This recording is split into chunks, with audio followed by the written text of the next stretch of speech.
Welcome to Silas world. చెప్పిన మాట వింటే మంచి వాళ్ళం, వినకపోతే చెడ్డవాళ్ళం. ఇది అందరి లైఫ్లోనూ ఫేస్ చేసిన పాయింటే కదా.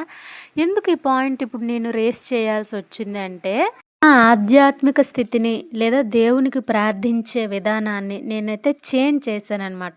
ఈ చేంజింగ్ అనేది కొంతమందికి నచ్చట్లేదు. మొన్నటి వరకు ఎవరైతే శైలు చాలా మంచి అమ్మాయి, తెలివైన అమ్మాయి, ఇద్దరు పిల్లల్ని చక్కగా తెలివిగా పెంచుకుంటుంది, క్రమశిక్షణలో లైఫ్ని లీడ్ చేస్తుంది అన్న వాళ్ళే ఇప్పుడు చెడ్డదాయి, లోకంలో పడిపోయింది, బుద్ధి తక్కువదాయి, ఈ అమ్మాయి వల్ల మా కాపురాలు కూలిపోతున్నాయి అని తిట్టడం ప్రారంభించారు.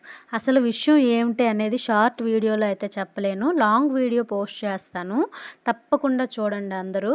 ఇక్కడైతే మాకు చాలా వర్షాలు పడుతున్నాయి, సైక్లోన్ కదా. ఇక్కడ వేడి వేడి పాలల్లో టర్మరిక్ పౌడరు, పెప్పరు. ఈ టర్మరిక్ పౌడర్ అనేది ప్యాకెట్ది కాకుండా పసుపు కొమ్ములు ఆడించి వేసుకోండి, మంచిది.